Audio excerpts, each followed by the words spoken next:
This Week in Agribusiness, serving America's most essential industry, is brought to you by Case IH. Coming up on this weekend's broadcast, some cold weather in the weeks ahead could provide a real shock for U.S. agriculture. Hello, everyone. Welcome to this weekend's broadcast. Mr. Pearson, we got a peek at Greg Solier's forecast. And, Max, what's it look like? There's some record cold ahead. That's right, a cold wave weather pattern here. That summer warmth over the southern states and back across parts of the Corn Belt. Big changes ahead mid to late portions of the month. We'll talk about it later. All right, we'll look forward to getting details on that. Boy, yeah, we are going to need some details. It was getting so warm. I was feeling so comfortable about this weather situation. But, Max, it looks like it's going to get chilly. Hopefully, we'll have some warm weather in Orlando at Commodity Classic next week. I have a feeling, Mike, we'll see a lot of folks we know or have known a long time, perhaps, at Commodity Classic. This gentleman may be among them, chairman of the board of the National Corn Growers Association, Chris Edgington, who farms in northern Iowa. First, Chris, before we get to talking about Commodity Classic, how's this winter treated you folks in that extreme northern part of Iowa? You know, it's actually been pretty good, Max. We've missed some of the big snows. My friends to the north in Minnesota have gotten a couple really big ones. I'm about 130 miles from Minneapolis, and I'll bet they've had 30 more inches of snow up there than what I've had here. So will you be ready to go then when it's planting time? The wheels will start turning here, a few weeks down the road? We'll be ready to go whether we're ready to go or not. That's just the way it is. There are some spring seasons are wet and chilly, and I bet you've had a few of those, haven't you? Yeah. Around here, the talk is usually of 93, but 2013 is right there with it. And you know what? We have a 3 again this year, so let's hope that's not a sign. But yeah, we've had some pretty wet, cold springs, that's for sure. Yeah, there have been some extremes.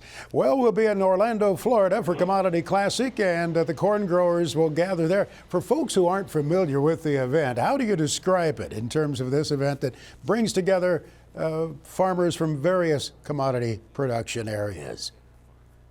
You know, it's a very interesting trade show in that the National Corn Growers and the American Soybean Association work hand in hand with the wheat growers and sorghum growers and the ag equipment organizations to put on a trade show that's maybe a little bit different than what some of the ones are that are more local. It's a little bit longer event. It's got national meetings for corn and soy and wheat where their delegate bodies come in and conduct a lot of business around policy and direction of where those organizations are going to go for the next 12 months. And it's also an opportunity to see some of the latest technology. And I've had many equipment manufacturers talk about the reason they like to come to this show is the people that come there are usually the ones with the checkbook. They're the ones that make the financial decisions in a lot of their operations, and they find it to be very rewarding. So there's lots of educational opportunities, there's lots of tours, and it's just always a great event, and it's usually quite a bit warmer than northern Iowa. Yes, there's some networking that takes place there too, by all means. You get to visit with other growers, a little bit of a social event, but you do some heavy lifting in terms of policy. You alluded to that. What would be one or two things at the top of the list for the National Corn Growers Association? Well, obviously, you know, we're in a farm bill year, so there's going to be discussion around crop insurance and conservation and all of that with a farm bill. We'll obviously talk about ethanol. As we still have not gotten the year-round access that we would like for E15 and the Next Generation Fuels Act that will be coming out. And trade. Mexico has been a really, really hot topic, so I know that will be a hot topic again next week as the corn growers are actively working on ways to figure out how we don't lose out with a free trade agreement that we already have with USMCA with Mexico and Canada, and they're trying to piecemeal that out. Really singling out some of the corn products. So there will be a lot of topics, and there's always some more that come up. Locks and dams, bridges, the transportation system is vital. We've made some real strides in some of that the last few years on getting some more funding for the locks and dam system, but that conversation will also probably be had. That's a long-term project there, isn't it? And one that never ends, it seems. Well, you know, the locks and dams were designed for 50 years, and we're approaching 100 on some of them. And there's nothing easy about replacing one because they don't want to shut the river down, and we don't either. And so you're trying to work around all kinds of different schedules And yeah, it is a multi-year process to build a new lock and dam and extend the length of some of the larger ones. That trade dispute with Mexico, our neighbor just to the south, that is such a crucial destination for much of what we produce in the United States. How would you say the administration is doing in regard to working through that from the standpoint of the corn growers? We'd like them to push a little harder. I'll be honest. I mean, we're working really, really closely with Secretary Vilsack, and he's done a great job for us. He has definitely been the stalwart and the leader. The USTR is moving a little slower. They're trying to balance maybe more things than what I realize as a corn grower. But we really feel that, hey, the current president of Mexico is the one that signed this free trade agreement, and so he needs to continue to honor it just the way he should. Plus, they're growers down there. They can't find this corn very easily any other place, and we have created such a tremendous avenue of getting corn out of the U.S. down there. You know, they represent close to 25% of our overall export market when it comes to corn. Very significant indeed. Hey, we look forward to seeing you in a few days at the Commodity Classic. Chris Edgington, thank you, sir. Take care. Thank you. I will see you down there. St. Ansgar, Iowa, hometown to Chris Edgington, chairman of the National Corn Growers Association. This portion of This Week in Agribusiness is brought to you by Firestone Ag. The Firestone Ag Dealer Network offers you the support, inventory, and resources you need. Visit firestoneag.com to find your local certified dealer. And now it's time to talk markets. Joining us this week is Walter Kunish, Senior Vice President at HTS Commodities. Walter, thanks for joining us. Hey, great to see you this morning. Walter, we've got some volatility this past week in the soybean market. What happened? Can you fill us in on some of the details that moved that market lower midweek? Sure. I think, when we look at the soybean market, we've got a couple different pieces at play right now. First, we have the weather that's we have the weather in Brazil. Weather in Brazil has been pretty ideal for the most part of the growing season. The setup for most of the country right now, the soybean crop is looking like we're headed toward a record large production. But at the same time, there's dryness in the southern part of the state. There's always some logistical concerns. And also, too, that stems down into Argentina as well. There's not a lot of rain forecast over the next 10 days in Argentina.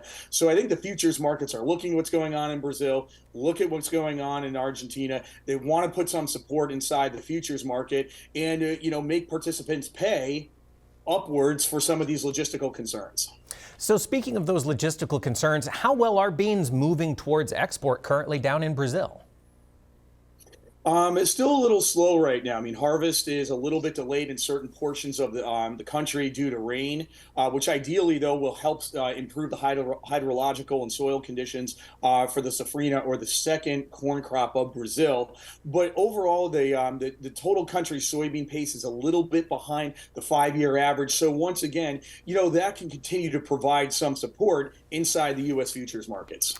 So, as you think about how this has moved over the past couple of weeks, do American growers need to get some new crop beans moved before all those Brazilian beans make their way to the market?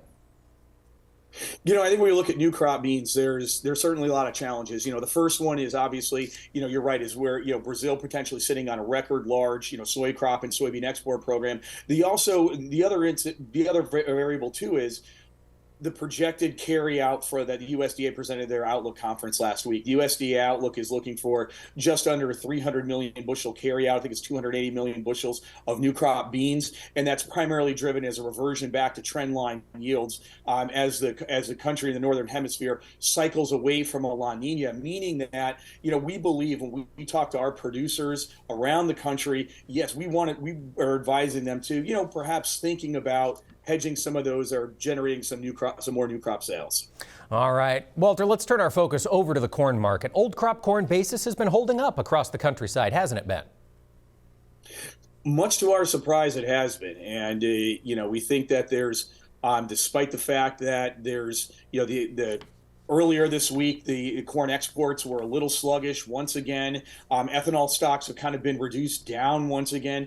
We're still looking at a 1.2, 1.28, 1.3 billion bushel carryout. So corn supplies in the U.S. are tight, which can certainly support localized cash markets. Walter, do we have a sense on how much corn Brazil is going to put in the ground for their second safrinha crop yet? The estimates really vary, and I'd hate to sit back and, kind of, put my finger on a number, but, nonetheless, I think from what we're talking about with our counterparts in Brazil, the Brazilian producers are seeing declining input costs similar to the U.S. producer. They've seen robust prices to hedge off the CME board. They've had opportunities to hedge. So acres not necessarily known, but again, we're looking for a big crop. All right, we'll be back for more with Walter Kunish of HTS Commodities. This portion of This Week in Agribusiness is brought to you by Firestone Ag. Harvey Firestone invented the first pneumatic farm tire, forever changing what it means to farm hard. Visit firestoneag.com to learn more about this history and tire solutions for today. We're talking markets with Walter Kunish, Senior Vice President at HTS Commodities. And Walter, last week we had USDA's Ag Outlook Forum, and they printed a pretty bearish set of figures for the corn market going forward. How do farmers need to react to this? The data that the USDA presented last week is, like you said, is just bearish. The USDA specifically mentioned a weather-induced yield number. So they're looking for a 181 yield, BPA yield number. And ultimately, their calculus came up with a 1.8 billion bushel carryout. That's up of, close to just over 5 billion bushels from where we are in this marketing year. We think right now that with falling producer prices, falling fertilizer prices, falling production costs of corn in the U.S., that combined with a 1.8 billion bushel carryout, which could or could not happen, but nonetheless, we're advising our farm clients to take a more aggressive look and a more honest look at, perhaps selling or hedging some new crop corn. Yeah, there's always the idea of a weather risk, but the headline figures certainly would appear to be bearish. Walter, on the wheat side, we've got conversations beginning again about the Ukrainian grain corridor. How much is that going to move the market here in the next couple of weeks? It always seems like when these conversations come up with Turkey sort of moderating between Russia and Ukraine, it always seems like that's a great opportunity for the financial markets to shake and reduce some of their shorts, shake some of those shorts out. And but we ultimately believe, we kind of look at, let's say, soft wheat in particular, the growing conditions, while still haven't really started yet. We haven't broken dormancy. Ample moisture in the eastern Corn Belt for hard wheat. Once again, still looking dry down there, albeit there is sort of some incremental moisture that's building up. So, but we kind of tend to use the spikes in volatility to once again provide an honest assessment about your crop marketing program, and once again sort of look for opportunities to hedge some new crop. Walter, on the wheat front, spring wheat seems to be languishing down in here. A lot of snow through the Red River Valley. Could that market be primed for a pop to gather some acres? Great question and a great observation. I'm up here in Minnesota. We've got a couple feet of snow in the back of my house, and the further north we go, there's just more snow. Now that will obviously relieve some of the drought pressures that the drought monitor is showing, but at the same time, that certainly increases the probability for flooding. Still too early to tell how these rivers are going to behave and how the fields will behave, but spring wheat is certainly primed for a prop because there's also a protein shortage in the U.S. So demand heading into kind of that intercrop period of hard wheat, could provide some support for spring wheat futures. Walter, before we let you go, cattle on feed report out this last week. Beef herd still getting tighter? Those numbers still coming down? It almost seems like day by day, week by week, month by month. There's still no indication, or using the USDA data, that that heifers are being retained. Similar to wheat and corn. If we do see more moisture sort of push up through the plains, we have to believe that will help improve pasture conditions, and that's when we'll start to see the heifer retention. But for the most part, tight supplies and high futures seems to be the trend. All right, folks, that's Walter Kunish, Senior Vice President, HTS Commodities. Thanks for joining us this week. Have a good weekend. Chad Colby's look at agriculture technology comes your way next, brought to you by the IBM Watson Decision Platform, combining AI with Internet of Things data to help agribusiness increase yields, improve quality, and drive sustainability. When you need the power, you need power. So much of our life is directed by these devices. You need to keep them powered up, and here are some ideas for that from Chad Colby.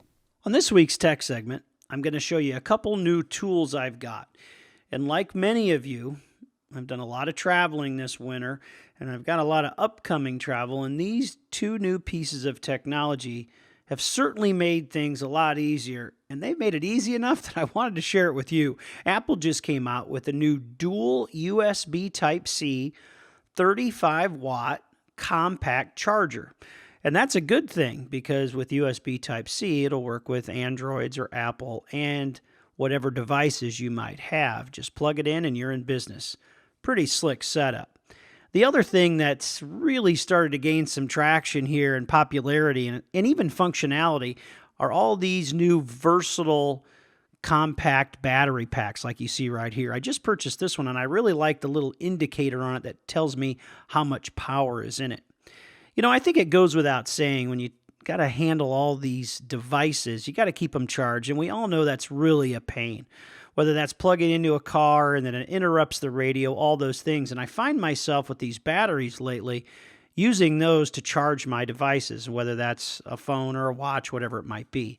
And the other thing I find very odd, that I take those packs with me only because they're in my backpack and it's super easy, especially in a vehicle, just to throw it in, plug it in, and they charge so fast compared to those little plug-ins in your vehicles. Now, the one thing I will caution you on with this is you got to make sure you understand your application. If you're going to charge an iPad, it's certainly going to take more power than charging your phone, and they make these in so many different sizes. You can see here in my vehicle, that one I have here, it'll charge my phone almost 2 times. It works fantastic when I'm even in a vehicle or in an airplane. If I'm traveling, it's pretty handy. If you go out to any of the big box retailers, you're going to find out if you do a search, there is a ton of different options, and you don't have to spend a lot of money. But I will caution, you got to define what you're doing with it. And I think using these devices in a grain truck, or even in ag applications where you need extra power for some of those devices, how handy is this? And at not a big expense. You can see right here at this retailer, you can buy great ones for as little as $15. Again, another great tool to help support all this smart technology that's supposed to make us all a little smarter. For This Week in Agribusiness, I'm Chad Colby. I have some of those batteries. I need to follow Chad's advice. It's a sick feeling to be at the end of the day and not have juice. It is, Max. You're getting on a plane with 3% battery left. How are you going to keep yourself entertained? Thanks to Chad Colby for that update, folks. Keep your equipment charged.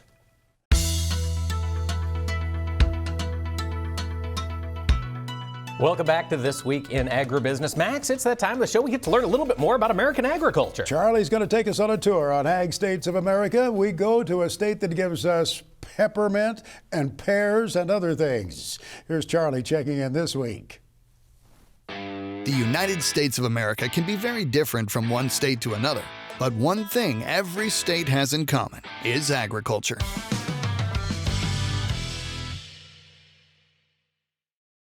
Hey everybody, I'm Charlie Behrens and welcome to the Agricultural States of America. We're going to test your knowledge about the agriculture of different states and hopefully give you a bit of appreciation for all the great things that farmers are producing across America. All right, pop quiz. Which state has the deepest lake in the country and has the only state flag with different designs on both sides? No idea? All right, here's a hint. Nothing yet? How about this? For those of you who guessed Oregon, congratulations, you can read. But Oregon doesn't just have a deep lake, it has it all. The Pacific coastline, mountain ranges, valleys, plateaus, semi-arid shrublands, and deserts as high as a Portland hipster. It's also one of the few U.S. states with volcanoes. In fact, 5 of them are still active, just to keep you on the toes of your Nikes. Now, all these geographies make up different agricultural regions with their own climates and soils, allowing the state's farmers to produce a wide variety of products. It's like the Costco of agriculture.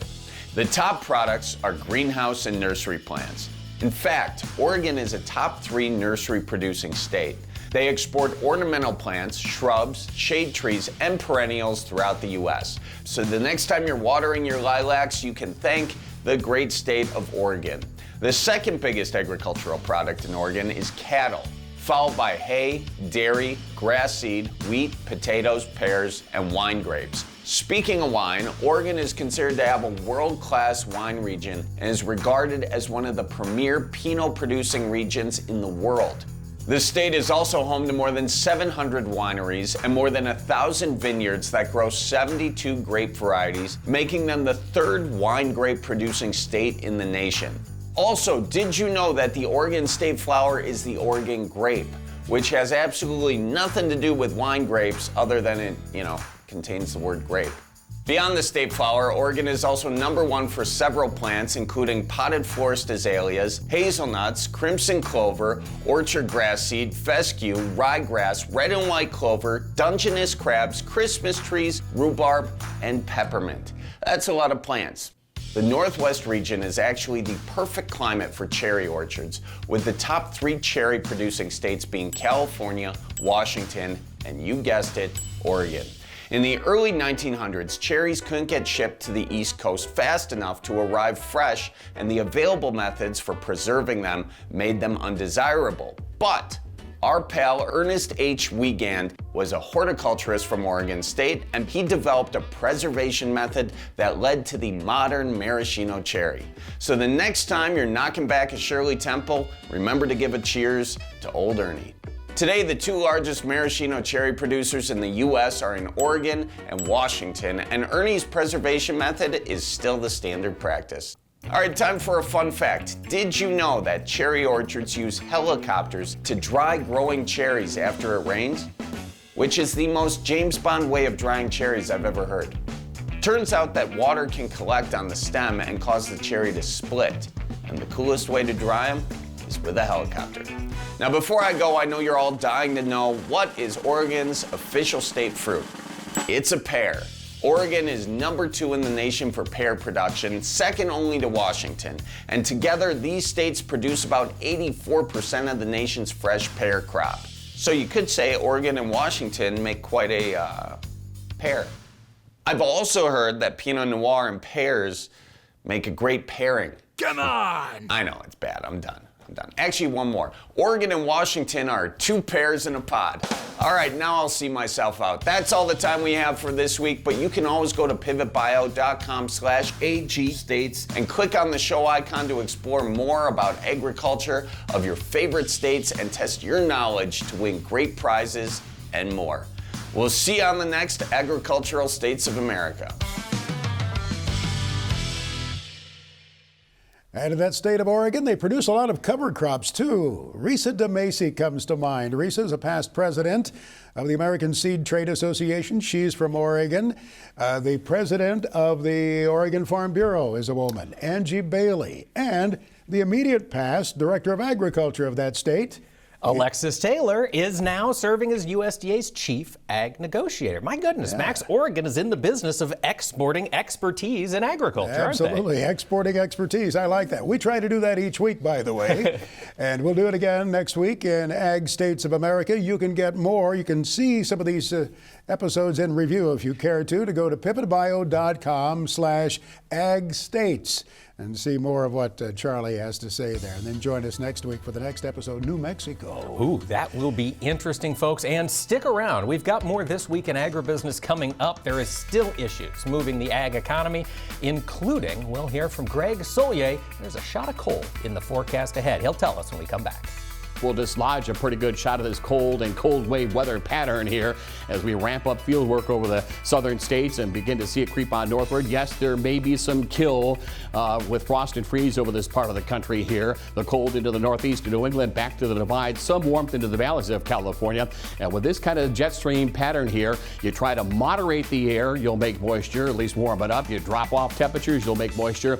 And it's almost a midwinter setup of clipper systems in out of western Canadian Prairie. This Week in Agribusiness, serving America's most essential industry, is brought to you by Case IH. Welcome back to this weekend's edition of This Week in Agribusiness. Well, it won't feel like spring in a few weeks. We'll get to Greg's forecast momentarily, but it is coming quickly. The field work just ahead. It is indeed. Meteorological spring is in play right now. And Max, there's a lot of focus on crop protection tools that farmers have had in their toolbox, specifically on dicamba. And those rules are changing. And it's going to be important for farmers, I think, to get a handle on these rules before they really go into effect, because spring planting and spraying getting here before we know it. Yeah, Mike, it's coming quickly, and there are some things growers need to be doing ahead of the growing season, to be sure. Farmers need some additional training. And to visit with us about that is the Soy Traits Marketing Manager at Bayer. Joining us here is Brandy Cullen. Brandy, talk with us about what needs to be done and what you folks at Bayer are doing to help growers accomplish that. Yeah, thank you so much. So we launched a really flexible, easy to use online Dicamba training platform. It's on roundupreadyextend.com/training. And it's a really simple, efficient way for growers to take that training that is required annually if they plan to use any approved over-the-top dicamba formulation. So they can actually do a computer-based training, which is self-paced, or they can have the option to do a guided live webinar. There are some new requirements, and so growers really need to get up to speed, and time is of the essence here, isn't it? Yes, that's correct. We would ask that growers get that training done. They have to before they want to apply the product. And there are some additional requirements in a few states, and those are actually covered in the Dicamba training as well. So even if a customer or a custom applicator is going to spray in multiple states, they can select those states in our Dicamba training, making it super easy for those applicators. Give us a little better feel for what is in that training. Yeah, so topics covered in the course include a lot. It's everything related to the label requirements, and a few of these are application timing, record keeping, sprayer clean out, the use of volatility reducing agents, things like that. And the grower can do this at his or her convenience. Am I correct in that assumption? That's right. If they go to roundupreadyextend.com/training, they have the option to do a self-paced, computer-based training, which will take them about an hour. And then every Tuesday at 9 a.m. Central Standard Time, we offer a guided live webinar where subject matter experts run the program. And it's a time for customers to ask questions if they want to, or get a more school setting, if you will, with a subject matter expert. You referenced something a little bit earlier, and it did occur to me that there are growers whose operations straddle a state line. They operate in 2 different states, but it doesn't sound like it's going to be too onerous to get that training that may differ from one state to another. Is that right? Correct. Yeah. The training program is designed so that they can complete multiple states at one time. They just select those states at the beginning of the training, and then the training automatically populates that for each state that you selected. Give us the website one more time so we make sure we have that, please, Brandy.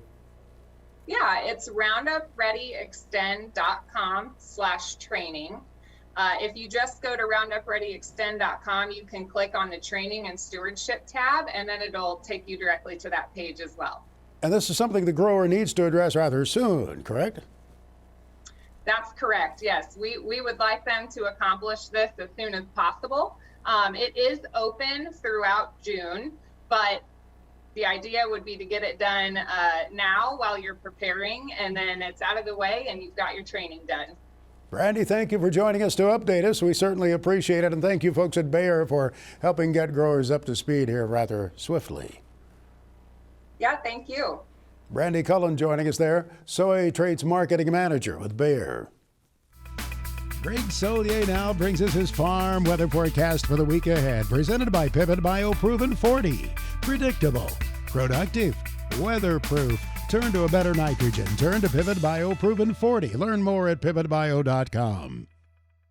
There's been plenty of moisture over the past couple of weeks. We'll see if that's in the cards for the next few days. Greg, in Michigan, they've had these storms and one power outage after another. That's right. First, it was the ice storm, snow. On top of that, a significant wind and rain event. It continues on. Same with areas of the central and southern high plains into West Texas, New Mexico, Kansas. Dust storms there. Not to mention, by the way, the spat of severe weather that's played out over sections of central Illinois and Indiana over the past week to 10 days, and certainly dating back to the start of the wintertime season. Here's this slingshot set of systems coming in out of the Gulf of Alaska, kind of a whipsaw effect into the northern and central plains, running the periphery of building Arctic air late in the season, but it's there. A lot of snowpack through the Canadian Prairie and the upper Midwest northern plains, and these systems riding on the strength of the jet continue to move about every about 36 to 48 hours. One drops in here into the northern plains, more cold, more snow, late in the season, sub-zero cold, and the next system upstream into Washington State, Oregon, Northern California. So what was lacking to start into the wintertime season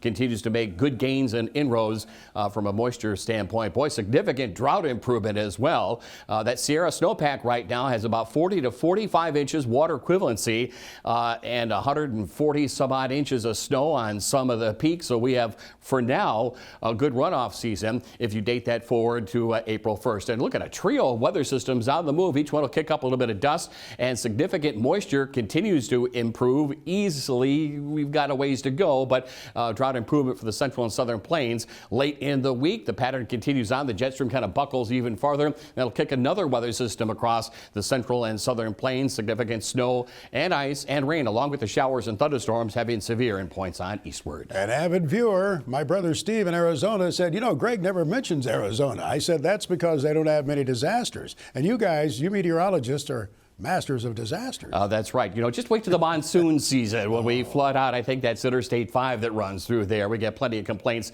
about that. And I'm sure there's complaining going on. Here we are. Welcome to meteorological springtime. And we've kind of reverted back to a more or less early to mid winter look and feel. Look at the cold air here. Strength of the jet stream making its way across the plains, across the Corn Belt. Little uptick on temperatures here. Behind it, another round of accumulating snow and ice. And the beat goes on. We'll dislodge some of that Arctic air a little farther south. The next weather system a little farther south into Kansas, across the central and southern Corn Belt locales. That carries with it some late season snowfall, which has been absent. Boy, above average rainfall much of the winter season across the Midwest. Below average snowfall across this part of the complex, but that will be changing, we think, here in the days and weeks to come. And how about that severe weather again last week into parts of central Illinois, Indiana, and in through Michigan, as well as Ohio, with the high wind and damaging thunderstorm activity, of which we might see some of that down across the Gulf Coast here. But with time, here's the next weather system up aloft, making its way across the West Texas cotton country. And we serve up new low pressure, a dump of cold air, rain over to snow across sections of Kansas, Oklahoma, into the southern Corn Belt, and ahead of it, showers and thunderstorms, heavy and severe. Again, problems at times, Max, but again, further soil moisture improvement. Take us on over to the eastern states, please. Boy, they have really gotten it good. They've been on sort of the northern and eastern flank of some of these snow and ice storms that have come through Michigan and the Great Lakes region.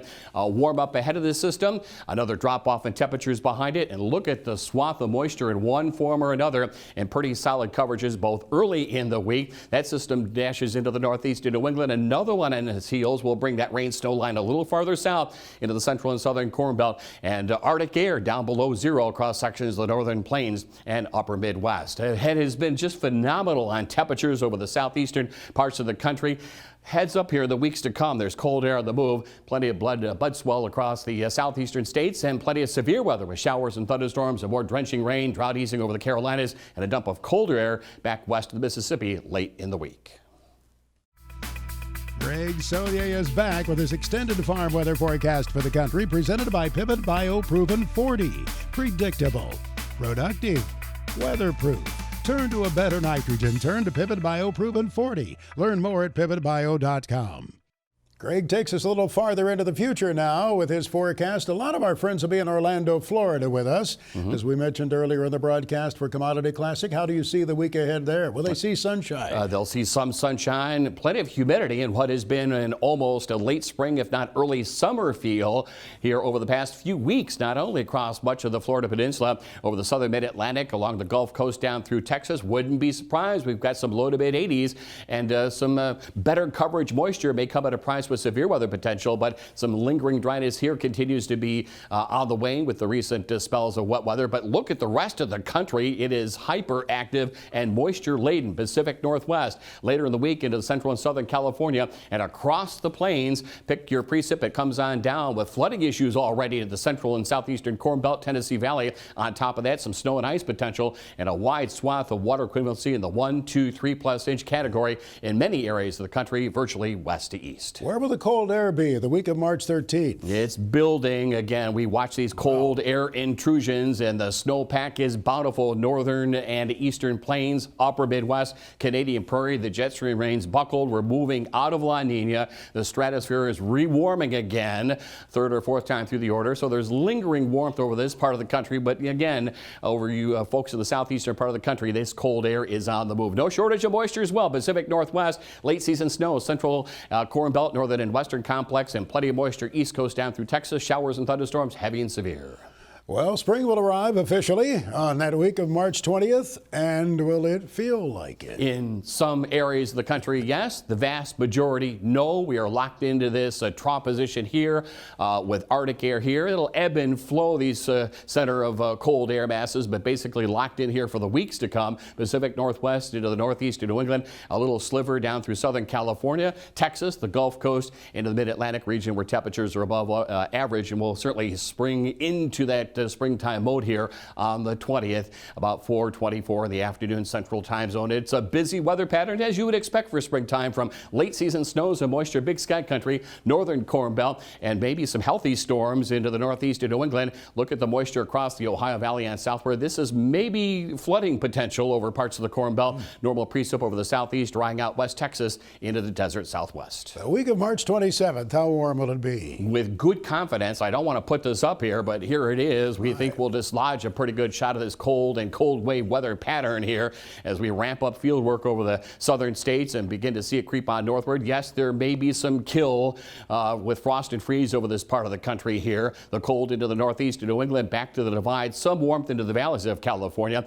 And with this kind of jet stream pattern here, you try to moderate the air, you'll make moisture, at least warm it up. You drop off temperatures, you'll make moisture. And it's almost a midwinter setup of clipper systems in out of western Canadian Prairie, in through sections of Big Sky, Central Plains, and across much of the eastern United States. This will probably generate some late season snows from southern New England to the central Corn Belt into the Great Plains. Added drought relief, but forget it from a fieldwork standpoint. Showers and thunderstorms over the southeast, drying out over the southwest. Next on This Week in Agribusiness, it's Max's Tractor Shed, spotlighting another great American tractor. If you get to a lot of antique tractor shows, there'll be some time during the summer season, I predict, when you'll have this reaction. You'll say, what in the world is that thing? What did that farmer add to that tractor? Max's Tractor Shed is brought to you by the folks at Mystic Lubricants. With the help of Mystic Lubes, you can keep your machines working harder for longer, season after season. Mystic Lubricants, made to make it last. Well, in 74 years of operation, this tractor has done a lot of auger duty, and it has worked hard lifting that grain up into the grain bin, but it's had some other responsibilities too. Take a look at some of these photographs of Tommy Miller's Farmall C at Burlington, Iowa. That box on the side is an additional fuel tank. Some 50 years ago, Tommy Miller crafted this extra tractor gas tank to keep this Farmall running. Running all day, running all night, as it was handling pumping duty. Yeah, more summers than he'd like to count, I suppose, Tommy told me. It powered an 8-inch drainage pump, pushing water up and over the levee. Auger duty, pump duty. Over the years, Tommy Miller says this tractor probably has more hours on it than all of his other tractors combined. Oh, by the way, this is his first tractor. He started driving this as a young man of 8. Tommy Miller's Farmall C at Burlington, Iowa. Let's see what Mark Stock is selling in the week ahead from Big Iron Auctions. Max, I know you love the color red, and Johnson Tractor, with locations in Illinois and Wisconsin, will be having an auction on Tuesday, March the 7th with Sullivan Auctioneers. If you're in the market for Magnum tractors or late model combines, headers, planters, if you're looking for trucks and lawnmowers and hay equipment, that's the auction to participate in, folks, as everything will sell to the highest bidder with no reserve.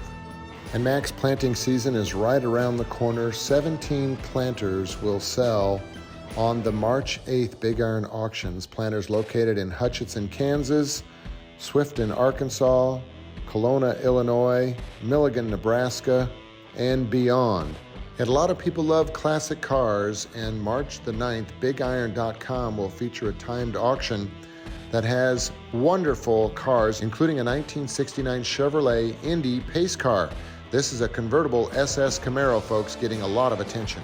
March the 10th, Knott Farms, LLC, out of Steelville, Illinois, will be having their auction featuring late model John Deere combines, a 9460 RT track tractor, late model John Deere 210G LC excavator, Just a great lineup of ag and construction equipment selling on bigiron.com.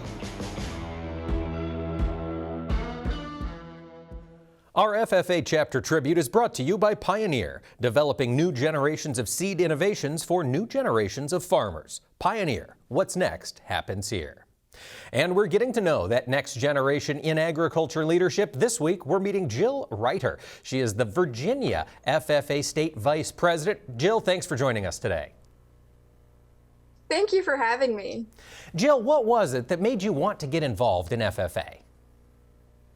Well, in my family, FFA is sort of a family tradition. So I'm the third generation of my family to join FFA. I joined in 6th grade. I currently live on a farm.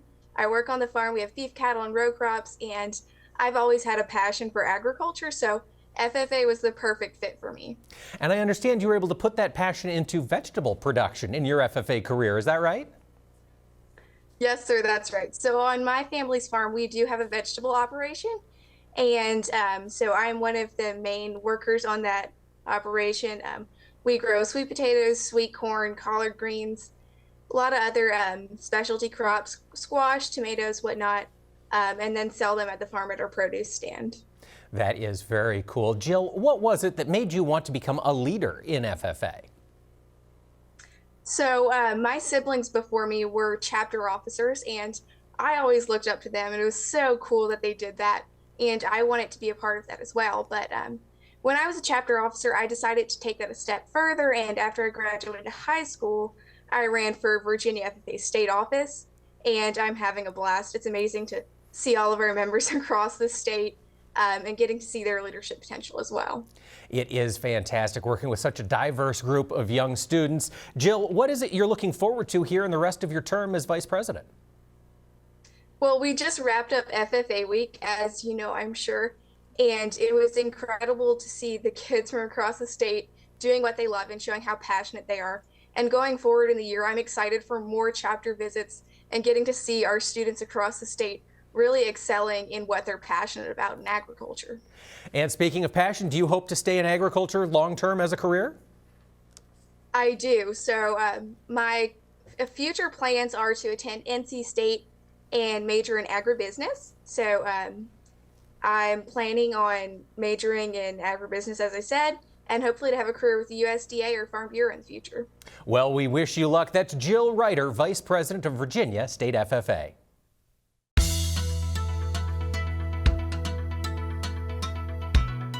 Well, let there be no mistake about it, there is some heavy lifting ahead yet. It could be months before there's a new farm bill, but they've begun. They have begun. Folks in Washington, both on the House and the Senate side, Max, have begun their farm bill negotiations for the 2023 Farm Bill. And of course, this is a huge piece of legislation, encompasses lots of different, they call them titles, basically sections of the Farm Bill that impact different areas. And the commodity groups right now are trying to get the word out about Title I. Patrick Haggerty sent this report of a conversation with the American Soybean Association. The chief economist of the American Soybean Association, Scott Gerlt, says Title I helps others, but it doesn't help soybeans. Title I of the Farm Bill is the safety net title of the Farm Bill. It does not include crop insurance, which has generally worked well, but unfortunately it hasn't provided much of a safety net for soybeans in particular. It's done very well for some other crops. The reference prices, which set the price levels, have been too low for soybeans and really haven't come into play even during the trade war. And then on top of that, there's about a 30 to 35 million acre difference between actual soybeans planted and what soybean farmers get paid on for those plantings. So it's caused a big discrepancy in the safety net for soybeans. Gerlt says the reference point needs to be changed, or producers need to change their plantings. We are advocating for higher reference prices for soybeans and a voluntary base acre update. So if it works for farmers, that they have the option to update to soybeans or to bring new acres into the program. He urges soybean producers to contact their members of Congress and to work with the American Soybean Association to get this fixed. We are advocating for higher reference prices for soybeans and a voluntary base acre update. So if it works for farmers, that they have the option to update to soybeans or to bring new acres into the program. It's important to remember that the Farm Bill was argued and debated in Congress until the very last moment. So until the Farm Bill is signed and sealed, it's never too late for soybean farmers to contact their member of Congress. In Washington, D.C., Patrick Haggerty, This Week in Agribusiness. Our thanks to Patrick Haggerty for filing that report, Max. There's a lot of conversations ahead in Washington, D.C. We look forward to having a few conversations in Orlando, Florida in the week ahead for Commodity Classic. Both of us will be there. Indeed. I'm going to be working at the Trelleborg booth both Thursday and Friday, broadcasting AOA Live from 10 to 11. And Max, you're going to be making some appearances, aren't you? Yeah, I look forward to being at Case IH. I'll be there each afternoon, Thursday and Friday at Commodity Classic from 2 to 3 in the afternoon. And we'll be doing This Week in Agribusiness there at the Case IH exhibit on Thursday morning, 10 to 11, Orlando time. Orlando time. We're going to be on Eastern time. And Max, I am excited to talk with all these farmers and get updates on how things look around the country here in the world of agriculture. Well, it's a good cross-section of the U.S. agriculture industry for sure. We'll see not just corn and soybean producers there, but those who also produce grain, sorghum, and wheat. And there will be at the same time some folks from the equipment industry. We see you there. Come see us. Have a great week. This Week in Agribusiness is brought to you by Case IH.